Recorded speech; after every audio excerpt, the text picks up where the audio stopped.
Welcome back to Everyman Driver. I'm Dave. Let's get right into it. Reliability matters more than ever. Repairs are expensive, cars cost more than they used to, and nobody wants to get stuck with a lemon. So today, we're talking Mazda. Consumer Reports ranks them among the most reliable brands in America. But I'll also show you the 3 least reliable vehicles on the road today. So if you're shopping, this is the information that can save you thousands. Here are the latest results. Consumer Reports put Mazda 6th overall for reliability, right behind Subaru, Lexus, Toyota, Honda, and Acura, the usual suspects. Not bad company to be in. They pulled data from more than 300,000 vehicles, model years 2022 through 2025, and tracked 20 problem areas, everything from engines to transmissions to squeaky brakes and faulty trims. Mazda stars the MX-5 Miata, CX-5, and the Mazda 3. The CX-30 and the new CX-90 are too new for long-term data, but so far looks pretty solid. On the used side, Mazda ranks 3rd overall among the most reliable brands between 2015 and 2020. That's a big vote of confidence. So what makes Mazda a safe bet? First, low repair costs. Shops like Royalty Auto Service and Repair Pal peg Mazda's average annual repair bill at around $460. That's nearly $200 less than the industry average. Second, consistency. A 2020 CX-5 scored 85 out of 100 in J.D. Power reliability, one of Mazda's best years. And across the lineup, Mazda balances classy interiors, fun driving dynamics, and solid dependability. That is why they keep popping up on both Consumer Reports and J.D. Power rankings. Now, it's not perfect. Some model years dipped. For example, early CX-5 saw scores drop in 2016 before rebounding later. And the hybrids and plug-ins, they're still too new right now to know how well they'll hold up long term. That's always a risk with new technology. Bottom line here, Mazda's safer than most. But don't assume every year or trim is bulletproof. You gotta do your homework. Now to the cars you really need to watch out for. Consumer Reports' latest survey highlights the worst of the worst. Here are the bottom 3, the bottom of the barrel, and may not be surprised by the results. Number 1, Chrysler Pacifica Hybrid. Frequent battery and electrical issues. Warranty claims are through the roof apparently. Great idea on paper, apparently a nightmare in practice. Then you have the Volkswagen Taos.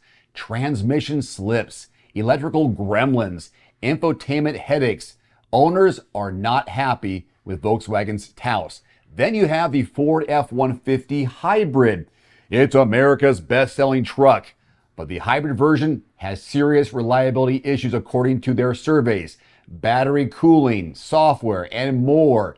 These models are costing their owners time, money, and sanity. If you're even thinking about one of those, double-check the data before you buy. So here is the takeaway. Mazda is one of the safest bets out there, especially if you stick with the Miata, CX-5, or the Mazda 3. Watch the year and don't assume hybrids or plug-ins are proven just yet. And those 3 least reliable models, avoid them unless you love spending money at the service center, and I doubt you do. Toyota is taking a $9.5 billion beating. Ford's beloved Mustang just got stomped by its own EV. GM quietly winning the sales war, and Hyundai Kia are absolutely owning Honda in the showroom. So why does all of this industry chaos matter to you? Because when automakers panic, you get leverage, and that means deals, discounts, and power back into your hands. Today I'm going to break it all down and show you where the smartest car shoppers are going in 2025. Well, this sucks. Toyota is losing nearly $10 billion in profits thank you to tariffs, mostly from vehicles it imports instead of builds locally. Lexus and RAV4 units are especially vulnerable. Why it matters?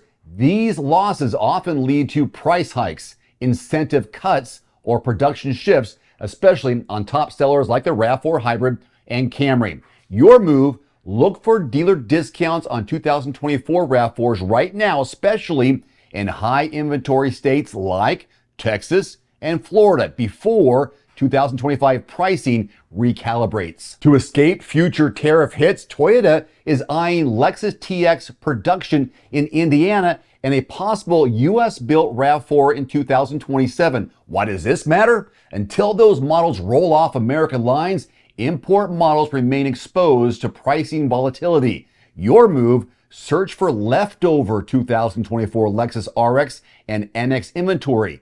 Dealers may offload them aggressively in high tariff markets like California and New York. Well, for the first time ever, Ford's Mach-E EV outsold the iconic Mustang in August of 2025. Why does this matter? That signals where buyer demand and Ford's incentive money is going: to EVs. Your move: look for cashback deals or subsidized leases on 2023 through 2024 Mustangs, especially GT trims.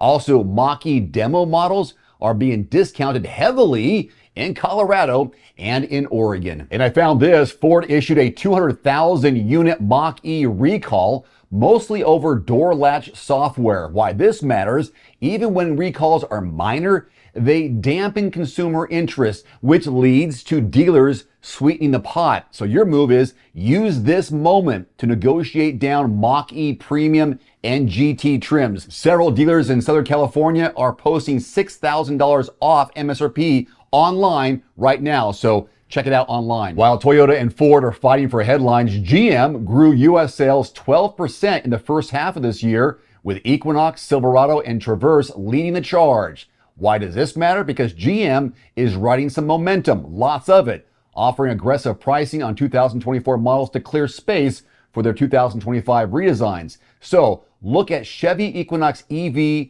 Buick Encore GX, and GMC Terrain. Some dealers are posting 0 APR or $2,500 cash back. I also found that GM is cutting EV production on the Bolt and Cadillac Lyriq ahead of tax credit changes. This matters because they're avoiding oversupply, but in the meantime, 2024 inventory is stacked and must go. So your move: look for $7,500 off MSRP or more on Bolt EVs in markets like Arizona and Michigan. Lyriqs are seeking $10,000 dealer markdowns in parts of Florida. And I mentioned this in a previous video here on Everyman Driver. Hyundai and Kia have outsold Honda for 19 of the last 20 months. They are flooding the market with tech-loaded models at better prices and often available today, while Honda's thinner pipeline is not doing so. Your move: look at the Hyundai Tucson Hybrid, Kia Sportage, and Kia EV6. Dealer incentives are very strong, up to $4,000 off MSRP in the Northeast region specifically. So here's what's going on. Tariffs, brand missteps, and shifting incentives are reshaping the automotive world, and they're doing it fast.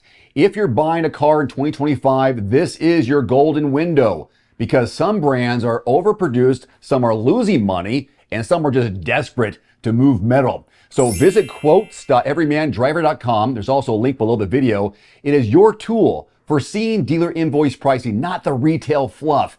You could save hundreds, possibly thousands on your next new or used car, truck, or SUV or EV. This tool is all based on zip code. So if you don't find what you're looking for in your area, change that zip code. If you're willing to travel outside your area, it could be worth hundreds, possibly thousands in savings. That's quotes.everymandriver.com. There's also a direct link below the video. You can save $50 right now on the Nuvio Recovery Chiller. It works with any tub, bathtub, cold tub, indoors or out. Just plug it in, set the temperature, and start plunging. Use my code below and grab your deal today. One final note: if you are in the market for a new vehicle soon, great. Connect with your local dealership and price and test drive at least 3 different vehicles.